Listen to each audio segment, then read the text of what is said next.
next year. So Safeway, Stop and Shop. Yes. 30 markets. 30 cities. Oh, those kinds of markets. Yes. About 100 million people covering it. So a pretty massive deployment for us. Okay, I'm doing this. Well, thank you all, and I hope you will continue to join in while I unveil my little presentation. So, Twitter, as you know, is this news service, about 20 million people on it, where I can type short little updates, like text messages, but instead of sending it to one person's cell phone, it goes to as many people's cell phones or computers as have signed up to get my little utterances. And it's become crazy popular. And meanwhile, I'm signing up to get other people's. It could be President Obama's or Ashton Kutcher's or yours. And they scroll up my screen like this. They're little utterances, observations, jokes, funny little things. And a lot of people say, Twitter is just another, ego time drain. What do I care what you had for lunch? Which is like, by the way, a really unoriginal wisecrack. But I have come to exploit it for all different ways. And it began when I was giving a talk. I was trying to show people how Twitter works. And I said, let me show you. It's the only channel quite like it. It's real time. It's two-way. It's instantaneous. And it's global. So let's say I have hiccups and I typed, I need a cure for hiccups right now. And in 10 seconds from all over the world, I started getting these responses from my followers. And what I discovered at that moment was that the people who are on Twitter are not the morons on YouTube and Facebook, these juvenile. You ever see the comments on YouTube? Well, that's so gay. Well, you're a gay retard. We're worried about health care? Let's start with basic IQ. Anyway, but on Twitter, the average age is 35 years old. Average income is $75,000. It's a totally different crowd. They're literate and they're hilarious. So they started writing back, simple, just hold your breath until Windows 7 is released. Check your 401k. That should scare you. It's like 20 million stand-up comics out there. I take large sips of bourbon. It doesn't stop the hiccups, but I stop caring.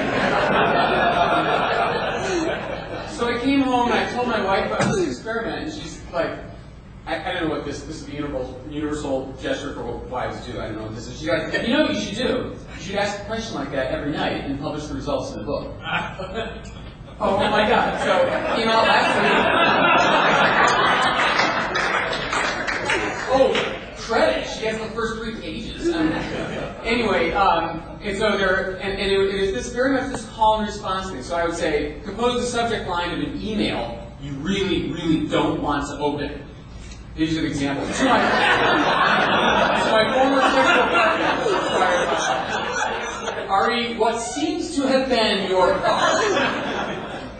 from your publisher. Subject, good one. Could you send the real chapter now? Or add one letter to a famous person's name. I got Yo-Yo Mad, angry violinist. Gringo Star, best drummer north of the border. Tronto, sidekick of the Canadian Lone Ranger. This is for you English majors. Thomas Hobbies. Life is just a bunch of nasty, brutish, and short weekend projects. So anyway, so I decided to pose the same question to my 1 million followers. I said I'm going to host a panel about the future of taxi technology. What would you like to see? And they were fantastic. They've been replying for 3 days. And I've grouped them for you in certain categories, but I noticed that the TLC, by the way, growing up, my mom would always say, all you need is a little TLC. How did I know? One day. Anyway, so on the way here, one of the TLC folks said, yeah, we compiled the responses to your Twitter in a spreadsheet grouped by redundancy of the requests so we could see how many people were asking the same thing. And the number 2 item, which I will not be presenting today, but you should know, is better drivers. So when he speaks English, he doesn't talk to his cell phone and doesn't smoke. And I'm like, good luck finding anyone in the world who meets those criteria. But anyway, so here are the categories that I saw. So one has been addressed today. Adequately, I'm thrilled that this is already underway. Matching cabs to riders. It is ridiculous that all over the world there are people who want cabs and can't find them, and cab drivers who want passengers and can't find them. We need a way to use modern technology to put them together. So here's some of the individual tweets. I'd like a smartphone app that shows where available cabs are on a map. They already have GPS tracking. I don't know if that's true, but Does the TLC know where the cabs are at any given point? Pickups and drop-offs. Pickups and drops. Okay. Well, How about? theoretically. You could theoretically. Well, for God's sake, the people demand it. How about tech to help drivers? A way to figure out where the passengers are on slow days instead of cruising around wasting gas. Isn't it funny how the balance of power shifts in the taxi world? You know, when it's raining, the taxi driver, you know, but at other times, you know, they're, please, anyone, get away from me.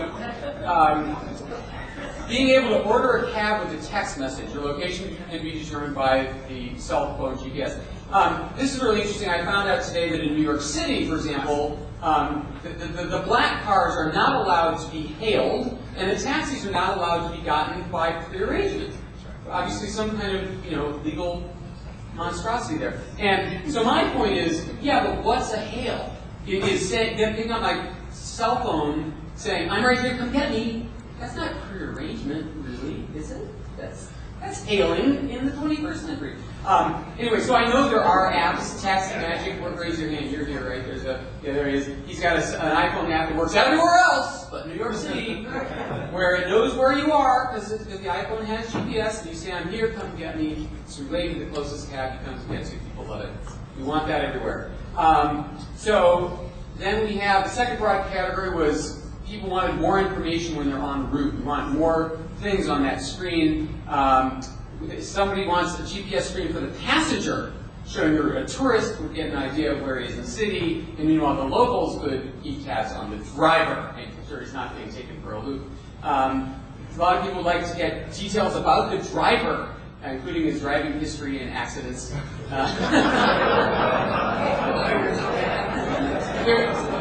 There were some loopy ones that I'm not showing you, by the way. Yeah, like the use of the non-loopy ones. And one of them said, "I'd like that information on the exterior of the cab." Like, 5 crashes this year. Yeah.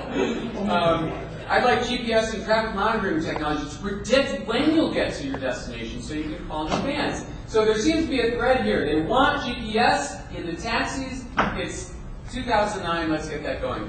Third category is more backseat technology. All about this power outlets in the backseat. I would love that. How about a USB port next to the little TV so you can charge it? Cover your ears. Cover your ears. So we can turn off what's on the TV and play our own movies off the iPad. Better yet, from the same person I noticed, and an auxiliary video jack in the TV so you can play your own TV shows and music. And a lot of people, I think this was the number 3 request, or number 1 request, in-cab Wi-Fi. It's very easy to do now. That thing at the bottom, this is called the MiFi, coolest thing I reviewed for 2009. You can see how big it is, the size of a credit card. It's a 5-hour on a charge. There's one right here. There's one right there. Thank you. You'll find one under each of your chairs. Courtesy of the TLC. It gives you a portable, battery-operated Wi-Fi hotspot. The driver can just keep it on the seat, and the whole cab is flooded with Wi-Fi wherever he drives. And the way it works is it's working on the cellular network provided by Sprint or Verizon, and it converts that into a Wi-Fi. So it's $60 a month, but people would love it. You could put a big decal on the cab, and that guy would get many more fares when it's not raining. So category 4 is better interactive software. What they meant by that was, actually, you guys will like this. A lot of people were asking for location-based advertising, not canned advertising for generic anybody in the cab, but I should tell the driver I'm going to 41st Park, I'd like the screen to show me ads for restaurants and clubs in that area. That doesn't seem too hard to do. I'd like to have the ability to enter the address on the screen. Taxi drivers don't always understand my deaf accent. And I would throw out also, taxi drivers don't understand my non-deaf accent. So I want to zap my destination from Google Maps on my phone to the cab's nav system. That would solve 2 problems: drivers who speak English poorly and drivers who don't know where everything is. Seems to be a trend here, and I'm happy to see that you guys are working on some of this. And how's my driving? Let writers rate drivers on the test. TLC can retrain the bad ones. That's kind of a cool idea, crowdsourcing. 5th broad category was easier payments. I want a mobile app that stores my encrypted credit card info for quick payment by Bluetooth. I just go, boop, and I'm paid. Faster, better way to pay would be great, like a Metro card or something. Everyone's groping for the same concept, basically. An RFID system like EasyPass, so I can hop in and out and get a monthly report. Also sounds eminently doable. Of these, I can already hear everyone's wheels turning, going, oh no, that's too expensive. Oh no, the unions would never let us do that. Oh, the cab drivers would object. You know, guys, every industry has these like ridiculous self-made fears. Get over it. Let's go. And besides, some of these ideas actually benefit both parties. So the cab passenger finding technology, nobody could object to that, right? The passengers want that, and the taxi commissions want that, and the taxi drivers want that. We want more business, right? Everyone wants that. An easier way to pay, that can only lead to better business. And Wi-Fi, arguably, this will encourage people to take taxis when they might have taken some other form of transportation where they couldn't get on Wi-Fi. I know there have been many times in New York when I need to go, 15 blocks downtown, and I'd get in a cab if it had Wi-Fi so I could do an email check rather than walking just because I'm a nerd. And by the way, this is a really amazing opportunity for me to sit here in front of the world's taxi and limousine commissions. It's like when you get a chance to speak to the horse's mouth like this, it's like, would you like an interview with the guy who does the weather? Or something. It's like very cool. So I'm going to vent my own personal peeve on this, and I've written about this in the Times. The one on the left is the way I like the tip calculator, where I can tap the percentage tip I want to get. Some of the cabs in New York have this. What's great about that is if the amount would be some oddball number, like $13.21, that's much too much bother to use cash, but if I'm paying by credit card, why not? Going to come out ahead for him, much faster for me. And then there's these other systems that have fixed dollar amounts, $2, $3, $4, so they're kind of like trying to trick you into paying a little too much or make you do the math. It doesn't work. It makes everybody mad. I know there's an option. Yes, Alan and I had this email. But you can bypass that and do it manually. No. Give us the thing on the left. Okay, so anyway, so there's a whole bunch of ideas. Where do we stand, guys? Any of these doable? Are these too expensive? Is this ridiculous? I'm representing the passengers here. You represent the inside. What's doable? What's on the horizon? Tony, you're like doing half this stuff, but they're like prototypes, right? They're like projects. They're not real products.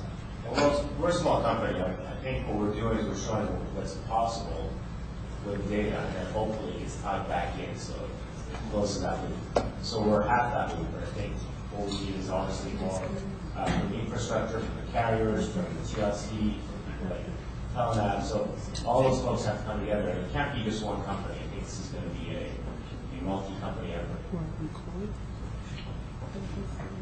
I think that a lot of these functionalities are doable. Not all of them are necessarily incur additional cost, but definitely GPS is always a sensitive issue. So from technology point of view, it's definitely possible. So sorry, so why is it controversial? It impugns their honor that they need to look on a map or something? I'm not going to talk about that. I'm not going to get into that. Well, there's an elephant in this room that I'm not getting. What is the problem with GPS? I do think the way the technology and the regulation was set is it can be used for certain functionalities, but not for the others. Like I said, from technology point of view, things can be done. We are the vendor who just follow the set of regulations. Is it they're afraid to be spied on? Oh, thank you. Yeah. Sarah, back. Just in case if they're wise, you want to find them. Did you guys have any questions for our panelists today? Wow, you guys have been incredibly